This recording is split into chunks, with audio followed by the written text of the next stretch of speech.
To Let's Talk Money. My name's Sarah Hudson. I'm a finance broker and money coach, and I'm really pleased to be launching these introductory interviews where I talk to women about their relationships with money. It's all about debunking the myths of money and how complicated it actually is to manage your money and to get some experiences from real people as they take us through the journey of their successes and failures in relation to money, and get people talking more about their experiences with that dreaded thing called money. So let's get started. So welcome, Caryn. I'd like to introduce Caryn White to Let's Talk Money. Caryn is the founder of her life and mindset coaching business, where she's working with clients who are feeling overwhelmed, out of control, and searching for their passion and purpose, or even may know their passion but have no idea where or how to get started. Caryn is a Kiwi expat who has recently relocated from Shanghai to Singapore, and she's working with mainly English-speaking clients globally, but is learning Mandarin so that she can extend herself across that demographic as well. Wow, what an exciting life you're leading. Yeah, I know it's definitely different, not something we would have expected or planned either. Like, I think it was just more taking the opportunities when they came about and just going, okay, let's see where this goes.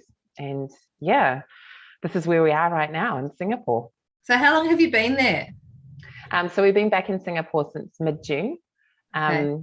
But myself and my husband moved to Australia from New Zealand in 2003. And spent probably about 12 years living between Sydney and Melbourne. And then we're just looking for a change. Our kids, I think my daughter had just done her first year at school. My son was in grade 5 at the time. And we were like, we want to do something more. And we weren't sure what that was. And I think we didn't really have any real ties to Australia as such. We hadn't purchased any big assets. So we felt like, let's go home to New Zealand, or let's see what's out there. And so an opportunity came through my husband's work, and that was to go to Singapore the first time. And that was in 2017. So yeah, and that's where it started. And I remember we were adamant we were going to come home in 2 years. We've still got stuff in storage, I think. And we got to Singapore, and I think, yeah, we just met some amazing people. Loved the opportunities we got. Being so close before COVID, we were able to travel, a lot, and it was really easy. Hop on a boat, go to Indonesia. 45 minutes later, Malaysia, just over the border. You never had that in New Zealand. You had other, obviously, towns to go to. So yeah, it was exciting. And then probably a little bit too soon, we got the opportunity, had to go to Shanghai. And so we decided, why not? Let's see what that's like. And so, yeah, we were in Shanghai for almost 3 years. And then, like many companies in 2020, they had to look at their structure, and my husband's company decided to relocate roles back to Singapore more as a hub. And this is where we are. But we've got through it all, and it's been absolutely crazy and so challenging. But now we're back here in Singapore and just, finding our way. Oh, wow. That's so interesting. Yeah. Great to have different opportunities. And I was in Singapore, gosh, I think maybe 5 years ago. And wow, what a mind-blowing place to visit. It's so beautiful, so diverse, and just so much history that really touched me. And really, really definitely interesting. Yeah, loved it. Wow, a great experience for your kids as well. So yeah, awesome. I imagine it must be quite different coming back there now in the middle of the pandemic to how it was originally. Definitely a change in, like, I guess, the different types of rules, and also the feeling as well. Friends that are still here, that have been here the entire time, you can sort of feel a sense of, like, a bit of exhaustion, feeling like, many of us not able to go home when they want to, not able to travel to where they'd like to, and especially here, because there's countries just on literally your doorstep.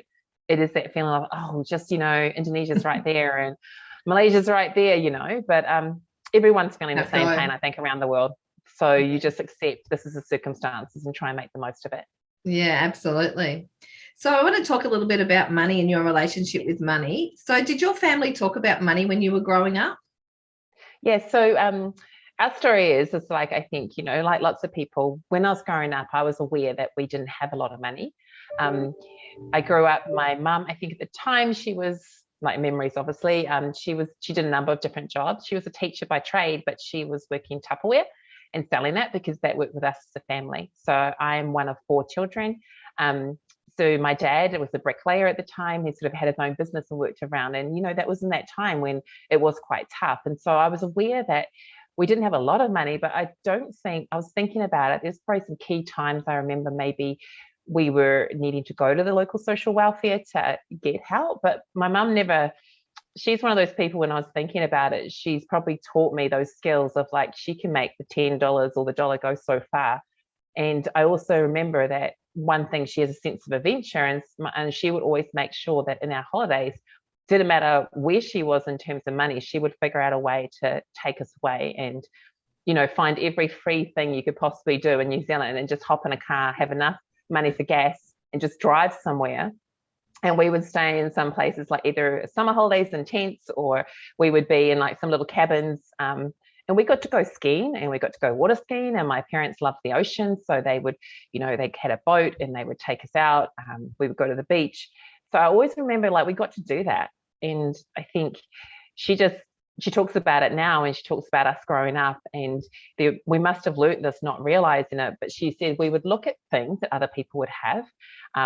And I would say, I think one of my examples was I wanted a stereo system, and I wanted, a branded one. But mum and dad managed, for my Christmas, she would talk to you, go, okay, well, if you get this, then this is what we would give up. Well, like we wouldn't be able to go away this holidays, but if we spent money on these things, and I'd be like, oh no, I want to go away. So she told me this, and I think it just was realizing that it was choices. You didn't miss out completely, but you could, this is what you could do with your money. You could do this, or you could do this. So a real exploration of your value system as well. Yeah, I think so. Yeah, and I didn't realize it. She's told me this recently when I've shared stories with my own kids, and I think you kind of hold on to that, and I'm really thankful because we got to go away on trips. And that you can imagine, my dad used to have to work, so my mum mainly took us either with friends or just us. Can you imagine like taking 4 kids? I'm on a 4 as well. Well, there you go. Yeah, we used to go away on holidays as well, and I have quite a few memories of going away as a family, and Dad always leaving to go back to work because apparently work would ring and say they needed him back. So Mum would be left with the 4 of us. But we did house swaps as well. So there was quite creative ways about having holidays where if you didn't have the money, you could still go and have those holidays, which was great. Yeah, and I think that's what my mum managed to do. She found ways, and whether it just be visiting cousins, but I think also I do remember like, we had lots of hand-me-downs. I was the third of like 3 girls, and so of course I'd get my sister's hand-me-downs. But I do remember and it was exciting when friends in the community who had outgrown their clothes would give us their clothes, and we were just going through, you find something, but you didn't realize like it's probably the same as going to an op shop now. Yeah. You would just be like so excited because it was something different that your mum wouldn't buy you. My mum was very much into, I'll buy you material, you can make your own clothes. So I spent a lot of time trying to figure out how to make my own clothes so I could have something different. We didn't have like Kmart's and Targets and, that kind of thing in those days. So it was cheaper to make your own clothes if you could. So yeah, she found ways to sort of, to raise 4 kids and still give us a bit of a bigger like view of the world and what it could offer, which was amazing. Yeah, that's awesome. It's actually similar to my upbringing, really. Yeah, my mum made a lot of our clothes. So we had that. And I remember when I was a teenager desperately wanting a pair of brand name jeans. And, I only got them. Right? Yeah, I only got them when I got my first part-time job because, with it being the 4 of us, like you, they just couldn't afford to do that. No. And they tried to be fair as well across all of us as well. I think that was the biggest thing. Exactly. So what made you go into business for yourself? Yeah, so I've been for many of years. My majority of my career has been like working for somebody, like in a business. And I think it was more recently last year. A big reason for my why has been last year had some challenging times because of COVID, and I think probably my time in life as well, just realizing, oh, hang on a minute, I don't have to keep going in this direction. I was putting so much energy and time into working for another company, and sometimes not the best version of me would come out because of that. And then I guess it just got to that point when it was exhausting, And I started working like on myself personal development. And as I did more and more of that, I just got more passionate about it. And then I remember my performance reviews, my managers would say, you're spending too much time coaching your team. You need to spend more time on this. But I realized that's what I enjoyed. And that was the part that I was passionate about, because I really wanted to see them succeed, but maybe spending more time on also them as a person, not just professionally. Mm-hmm. And I'm really thankful for those relationships I built with my team. But I've then reflected on like all my times throughout my career and thinking, yeah, that's the bit that I really enjoyed, like mentoring someone, seeing them grow. Their success is my success, that kind of stuff. And I think we moved back from Shanghai to Singapore, and unfortunately my work was unable to extend me an EP just because of changes here, in terms of, the changes with COVID, etc. And I guess, yes, it was disappointing, but at the time I'm like, okay, my husband's work is able to financially support us living here. It would actually be quite good to explore this. And that was one of the reasons. But there was also the fact that I realized that as time goes on, when you start thinking about the future and where you're at, having my own business is like a forever thing. Mm-hmm. That what I'm doing now is going to be something that I want to grow into what I envision. And I can do that myself because it's all about me and me pushing myself and, extending. And, there is no limits on that.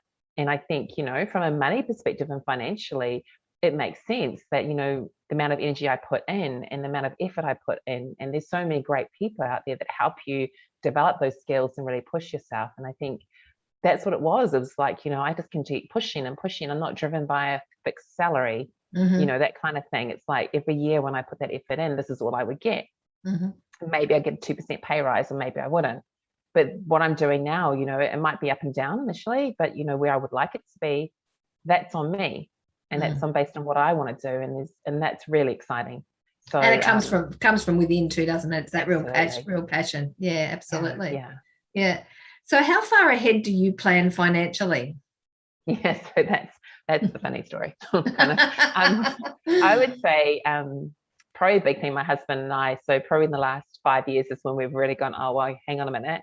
But I think what we realized is we found this amazing woman in Shanghai, of all places, just connected with her. Her name's Natalie. She worked for this firm. And we're just having the chat. And then she's like, come talk to me. I do these things. And we loved the way that she sat with us, and there was no judgment. She literally just sat down with us. Both of us are mid-40s. So I think at the time, like early 40s. But she sat down with us and she's like, okay, tell me what you want to do. And she did it in such a way that it made my husband and I really sit with each other and discuss where we wanted to be and to align. And it was interesting. We both did align to what we wanted in our future, but we'd never had that discussion. And she really helped facilitate that. And from that, we're just like, okay. And she also showed us that it could be achievable. What we wanted, all we had to do was choose which way we wanted to go. And so it was like, oh, we can do this. And I think that was really, we thought we'd left it maybe a little bit too late. And then what we found is that, well, no, it's never too late. Just get started. This is how we're going to do it. This is what it looks like. This is what you need to do. And she worked with us. And I think both of us, my husband can be quite, no, I'm not working with that person. But yeah, we both really got on with her well and really just connected with her and felt the way she approached it and the way she put it together. And she showed us that it's absolutely possible for us to get what we would like.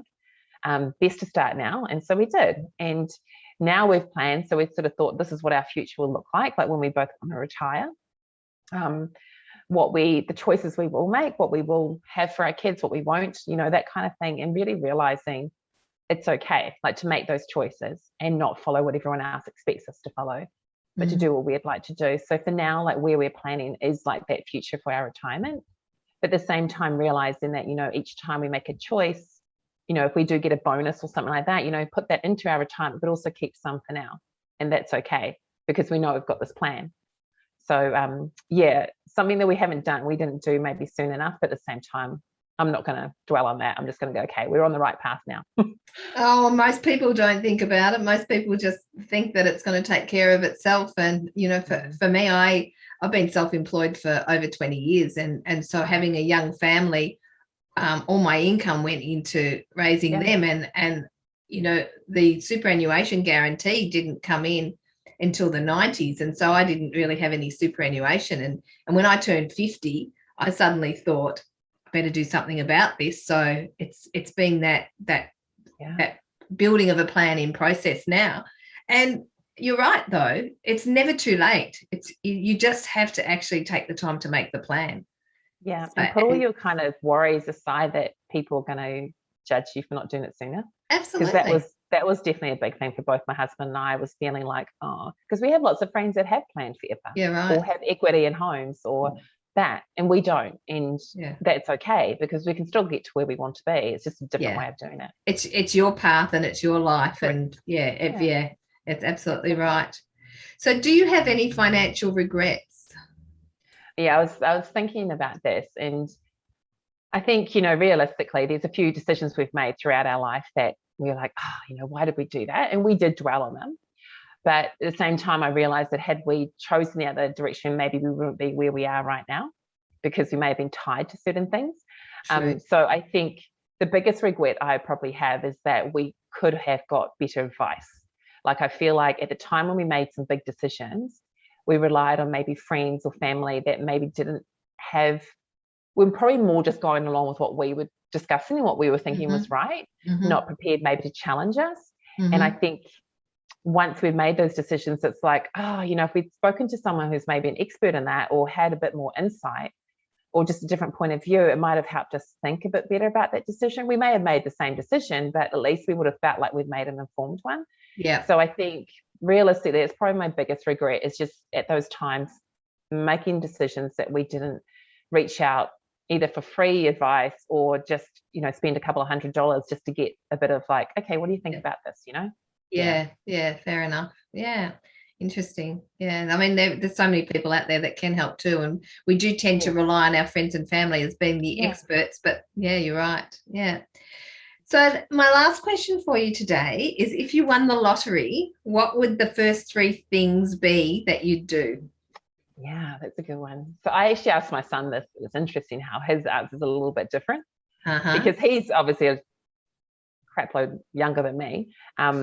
But his interesting one, his first one was, he was like, I'm going to put some money away for my future. Wow. And I was thinking, for me, I'm not going to put necessary away, because we've got our plan already going, right? And I've got X number of years before we look to retire, where he's got so much more. So he was like, I put a big chunk away, like 60-70% away for my future, so that when I finish all this stuff, I've got that sitting there. And I'm like, that's awesome. Okay. There was, of course, the more inner things, which is like, I'll go buy these clothes and I'll buy these shoes and that stuff. But I'm like, yeah, okay, fair enough. So for me, I think the 3 things would be, the first thing would be is that I would want to really invest in my business. And the reason I say that is, I just getting like coaches and consultants and people that can really help me just push me forward to where quicker than I would get there, doing it the way that I'm currently doing it. And the reason I say that is because I want to be able to help lots of people. And I feel like the best way of doing that is if I get to this level that I need to get to, or would like to get to. And by having that extra investment here from the beginning would really get me there from a mindset perspective, and also just setting things up, getting the help I needed, all that kind of stuff. Yeah. And then I could see that it could just, it would just really get the momentum going. The other one would be, is like, I would really love to just obviously trust funds, or some sort of funds for all the people that are close to me that I love, just setting something up available for them, obviously my kids as well, just to have that little pocket of money there for them to do something that they really, there may not be rules around it. And then the last would definitely be, in these times, would be find some way to be able to pay for my close family and friends just to meet face to face, either whether it be paying for their quarantine or flights, or putting them all on a boat, or whatever's legal. Just really being able to see each other face to face would be amazing, to be able to spend that money to help them do that. That would be just the best thing ever, I think, for everybody. It would be amazing, especially with such a big distance for you at the moment. And exactly. Yeah, and as you said before we came onto the interview, being in Singapore is such a wonderful thing because of the proximity to so many places, but nothing helps anybody in a pandemic, does it? And from what I've heard too, the costs of airfares are extraordinary. Yeah, they're really high. And then the quarantine on top of that, and then trying to find a place in quarantine as well. So just, if it was just about money or something like that, everyone would do it. But when you're trying to find all that, so yeah, if I could find a way that could work, that would be amazing. That would be amazing. It'd be amazing to see your friends and family face to face again, as I'm sure we will be at some point in time, in hopefully the not too distant future. Yeah, I hope so too. Yeah. Well, it's been an absolute pleasure talking to you, Caryn, to get to know a little bit more about you, since we've known each other only for months, right? 3, 4, 5 months. I think so. Through a global networking organization, which is fantastic. So it's been a real joy getting to know you a little bit more, and to get a sense of your journey and the way you perceive money is very, very similar to mine. That really? That having those parents that were cautious with money but never made us feel like life was about money, I think is really important. Yeah, exactly. No, that's exactly it. Exactly that. Yeah. So thank you again. And thank you, everybody, for watching. And stay tuned for the next edition of Let's Talk Money.